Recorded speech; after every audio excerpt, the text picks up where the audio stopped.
Welcome to Medgate Today Presents Healthy Talk Show, where we elevate your journey to optimal health through expert insights and empowering stories. Here, leaders speak and industry listens. I'm your host, Ritika Singh, alongside Mr. Afzal Kamal. Today, we have honored to call Dr. Rajiv Chhibber, Vice President of External Affairs of Shahjahanand Medical Technologies Limited. Driven by his expertise in healthcare and environmental policy, Dr. Chhibber spearheads impactful initiatives and engages stakeholders to shape the future of healthcare in India. Hello, sir. Very nice to meet you, sir. It's a pleasure to have you.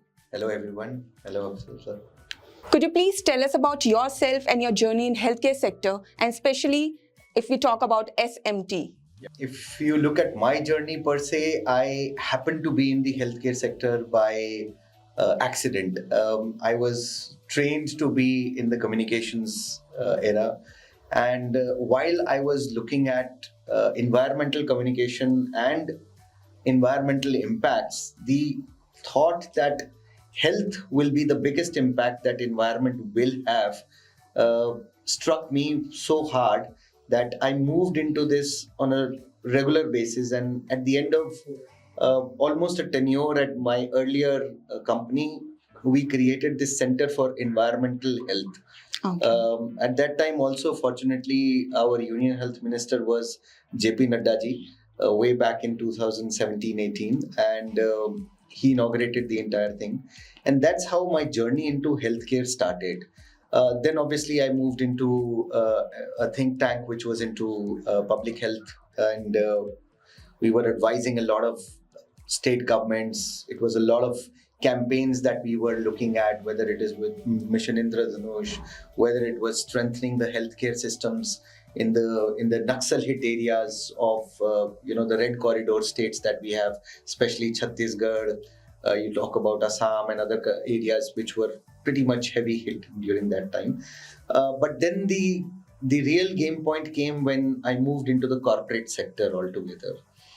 That is where one gets to know the impact that healthcare can have when you are a manufacturer, when you have innovative products, and when you can give to the society at large. And SMT, the moment I got to know about Shahjahanand Medical Technologies, the first thing that struck me was our chairman, Dhirar Lal Kotaria. His vision has always been pledged to save millions. And that vision actually takes forward the government's vision and also the mission for the sustainable development goals. So that's how, for the last now nearly 6 odd years, I've been with SMT, heading the external affairs department. It's a very convoluted department that I head because there are too many things that bumps into you, and you have to just be on your heels to actually deliver that when you look at it. Yeah. Dr. Chhibber, thank you so much for coming all the way to our studio here, and we welcome you here. Thank you. So, as you said, you are into external affairs. So, please let us know about your role. Actually, this is beneficial for your company as well as for the entire healthcare industry. Please elaborate your job. So, the role Vice President External Affairs at SMT, I think, was coined by our Managing Director and our CEO. Both of them kind of like looked at it because for them, and now 6 years into the role, I understand why external affairs. Because the moment you're outside marketing, you're outside sales, you're outside manufacturing, your identity to the external world as a brand ambassador, your identity as a company who could come up with the best and the innovative products is through the external world itself. And when you talk about the external world, or when you talk about the external paraphernalia that actually a particular company is engrossed in, it is a huge world altogether, right from the government regulators to government luminaries, to parliamentarians, to policymakers, to lawmakers. Then you move outside where you have to interact with a lot of embassies outside India, a lot of governments that you have to interact with, because as a company which is growing at a very good rate and a very good pace on a regular year-to-year basis. Our expansion plans are huge. So I think this role overlaps a lot of roles that we look at. And then market access, how a particular market will be viewed and how would you be able to basically have a presence in those markets through your innovative products. So all this becomes a part of external affairs. So I think the traditional thought process that corporate affairs or regulatory affairs has merged into external affairs at SMT. Okay. So now, if I talk about government policies, so what's your take on government policies except Atmanirbhar Bharat? So what you see government is doing for India and the healthcare sector? So presently, India has a very resilient economy. If you look at it post-COVID, where a lot of developed countries really crumbled, we as an economy are growing at a steady pace of almost like 7.5%, which is very healthy for a developing nation like us. And we are at that stage of a developing nation where in a couple of years, by possibly 2030, 2035, we will move over to a developed nation concept. Now, this gives India a very unique advantage. I think, when we look at our policies, whether it is mooted towards the manufacturing sector in India, whether it is towards the solar or renewable energy sector in India, the electric vehicle sector, which is growing at a great pace these days. Exactly. The semiconductors that now True. we are actually capturing a space globally. It was only a couple of handful of countries earlier, including one of our bigger neighbors, China. But now if you look at it, it's towards India. We are at that space where if any geopolitical unrest happens, people look at India avidly. What will India do now? Just take an example of COVID. Yeah. How many jabs or how many vaccines can India provide was the first question that possibly, US or UK had. Yeah. The developed nations had.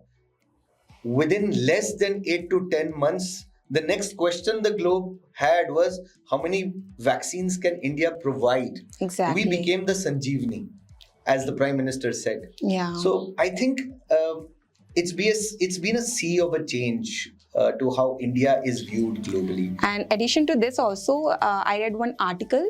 Their African citizen was saying that we were only held on India because no one was agreed to give us vaccines, but India was the one who were eager to give us vaccines and help our lives. Absolutely, absolutely. And in G20 also, Africa was so overwhelmed when it get promoted to G21. You look at how Prime Minister Modi merged the Africas into G20. Today, if you look at it, no more is only South Africa the silo in BRICS, or no more is the South Africa the silo at G20. It is a group of nations within Africa.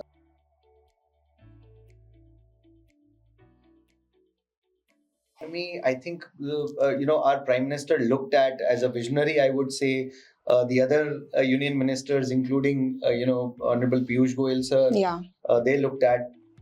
It's amazing that how we can actually go beyond a particular thought process and deliver also. So India's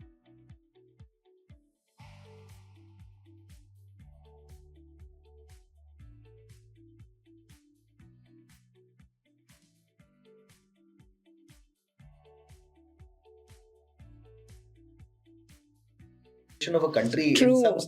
In some states and in some Europe countries also. Absolutely. Look at our diaspora. We're everywhere.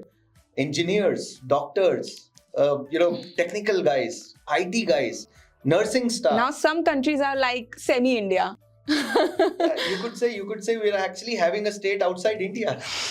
That's what we're looking at. So very well said, Dr. Chhibber. So I would like to ask about you are taking care of the heart of the people of the country, and especially you are the world leader in stents manufacturing.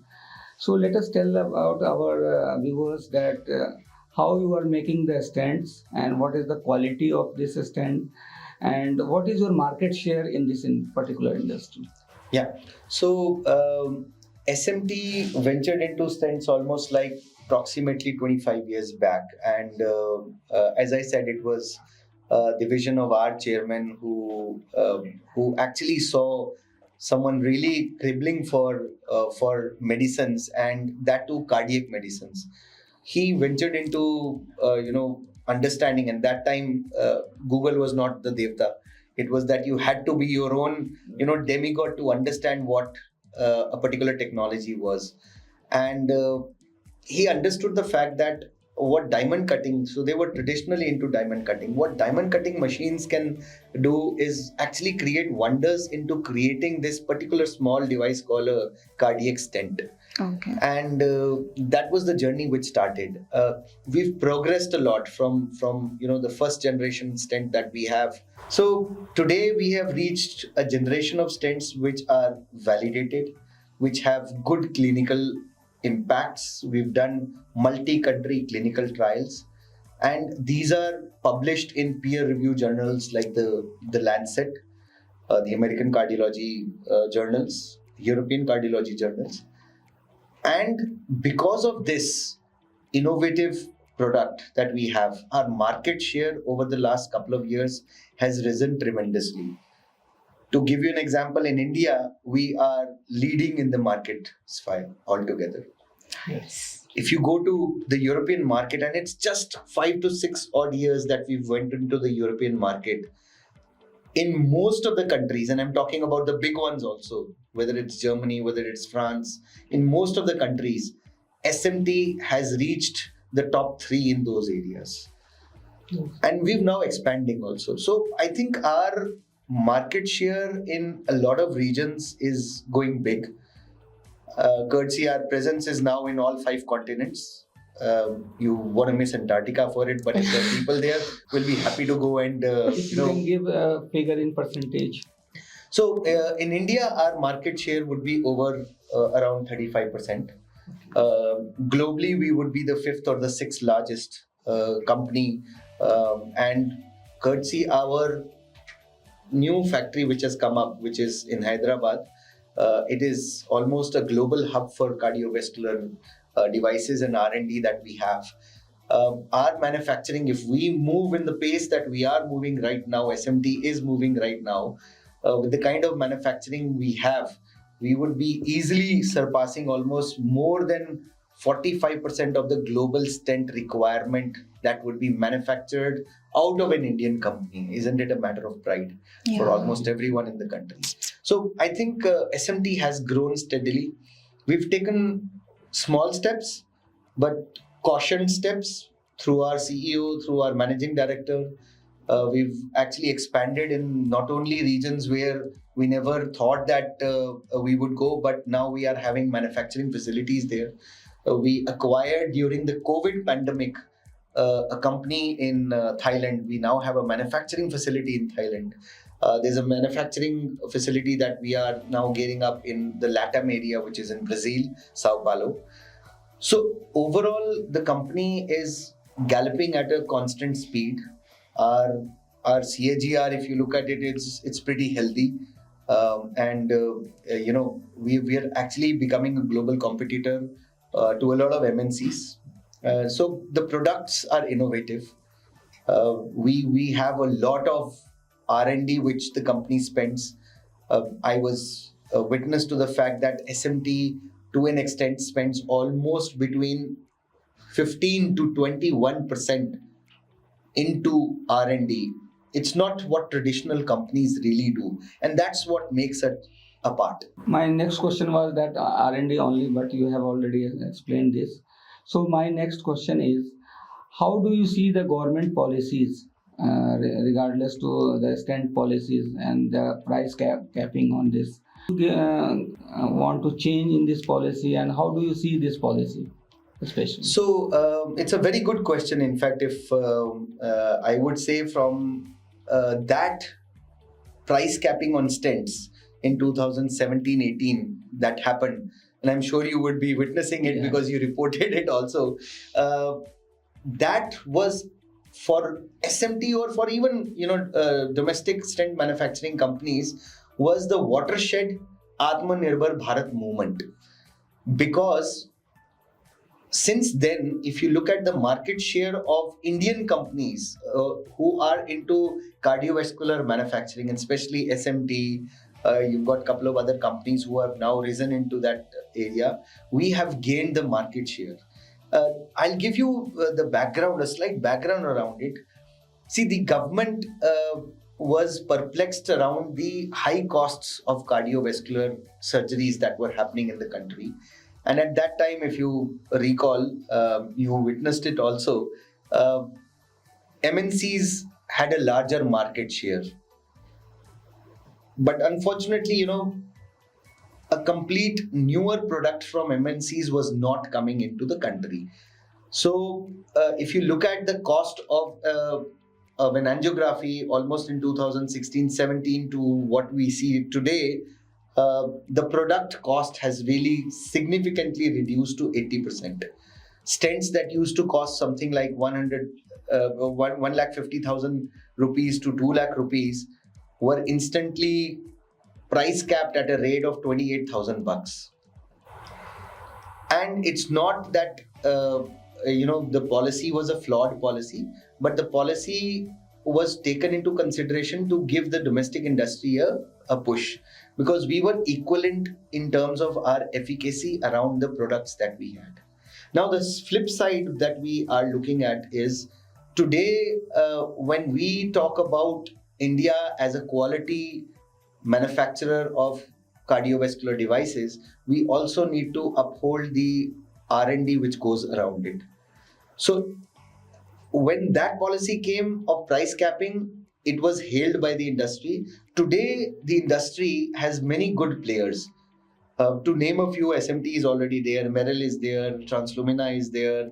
You've got Involution also as a big company, which is growing at a good and steady pace. So these companies actually saw the opportunity to grow into innovation, invest into R&D. And today, if we have that R&D, if we have that innovation, why can't we demand a better price or a differential price for this? So I think whether it is us, we would want the policies to slightly move from the goalpost that it started in 2017-18 to what we see now. If we really want India to become a net exporter of quality medical devices, I think it's high time the government also thinks in this particular direction. Yeah. How do you see, sir? India is a very big country, and the last we are seeing for a decade, India is dependent upon the import of 80% medical device, and now it's reversed. So how do you see, should we import medical devices also from apart from China, other countries which we are not producing here? So what is your take on this? I think, one cannot completely negate imports. A particular country cannot be completely आत्मनिर्भर. सब कुछ हिंदुस्तान में नहीं बन सकता. Let's agree and let's accept the fact that we cannot be the manufacturer of all. Yeah. We need to, but look at the fact that if we are manufacturing 70 to 80%, how can it have an impact on our import redundancy? So we should now, so the government through the Atmanirbhar Bharat spiel, through the Viksit Bharat, through the PLI schemes, through the R&D schemes, through the PRIP schemes, has actually pushed local manufacturing here. To your question that why can't we also partner with other countries, I think India partners with a lot of countries. We are privy to the FTAs that have happened, the free trade agreements. We just had an FTA with the British government. We had an FTA with the UAE. We had an FTA with a couple of other, Vietnam was there. We had the ASEAN meeting. In these, what we are deliberating is an exchange of goods and services, of raw material, vis-a-vis the kind of manufacturing that we require. Now that will certainly help India manufacture and make quality products and reduce imports to an extent. Today, when we talk about import dependency, it is almost 80% in high-end medical devices. But you look at disposables, you look at a couple of other sections of medical devices, we are becoming net exporters. The fact that during COVID, a lot of things were coming from outside India, to the fact that after COVID, we have become the Sanjeevani of the world, providing not only vaccines but quality medical devices like PPE kits, masks, and other diagnostic equipments globally, is an acclamation that we have risen. We have risen to the cause of not only innovative products, not only quality, not only R&D, but also risen in terms of our policies, which have expanded India to a global domain. Okay, let's move to some personal questions. So you are at such a prestigious position. So how you manage your personal and professional life? That's a very balanced question that you had. I mean, I would have expected, how do you manage your personal life in that sense? So I think it's a mental state that a person lives into. If you enjoy your work, you would be able to manage the time at your work and be able to also devote the time at home. So I'm fortunate that I've been able to balance it to an extent very well, although complaints do come from home that I'm a missing bird within the house. But yes, the balancing act is more towards how I consume my time within the office, within other meetings, and I try to also wrap it up so that I am available for my wife, for my kids, for my parents. I also make it a point that even my in-laws are not upset with me and you actually have a interaction with them on a regular basis. So you have to manage time very well. So do you give prestigious time to your kids? Because nowadays all the working parents are not very much available for their kids. So are you? So fortunately, my kids do not have this kind of a complaint from me. Although I feel at times that I've not been able to, and I'm no father. I think once you become a father is when you realize that your time just flew away. But no father will kind of like say that the time which I give is enough. So although I do try to spend time with my younger one, he's more attached to me. My elder one, because he's in class 12th now, Okay. His studies engross him too much. But yes, an off and on discussion on what the world is going into, what's the kind of digitalization that is happening. He asks me sometimes that, Dad, you talk too much about AI and generative digital healthcare and all that. Let's talk about how we can have a good chat on other things. So I think there is a healthy discussion that I do try to initiate. But yes, as I said, for any dad, that even 10 minutes, 15 minutes, or 50 minutes would be lesser. Yeah. So that's what I also feel. So my last question to you is, like, everyone is going in so much toxicity. So how you approach the mental health? Because nowadays mental health is on the peak and everyone is facing something in there. So how you approach the mental health and what you suggest to the people to manage the mental health? This is mental health is a slightly a larger public health issue. And as I said, just my previous answer to you, if your mental state of mind helps you to prioritize your works, personal, professional, and also negate anything that could come negatively, that is when you don't have to think on mental health. I don't think mental health as an issue at all. I don't realize the fact, because possibly I've not gone through a mental health trauma, or what I hear from professional bodies, or we now have a mental health bill in the country. But I personally feel, if you are able to manage yourself well physically, you are engaged happily with your job, you have a good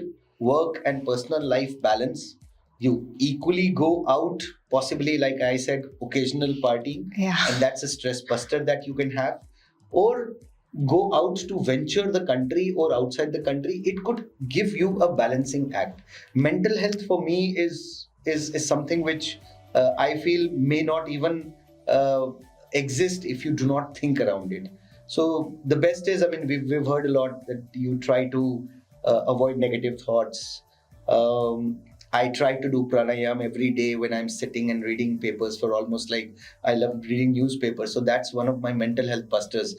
Right from what's happening in the crime in the city to what's the heavy geopolitical substance that we need to have to the sports page, and then finally how can economics impact me and my business. Yeah. I think when you get engrossed into all of this, there is no mental health. True. There is no stage of mental health unrest in a person. True. Thank you for sharing all the insights of your Thank you very personal much. plus professional. Thank So you thank very you so much. much. It was nice having you It here. was Tomorrow's a new day.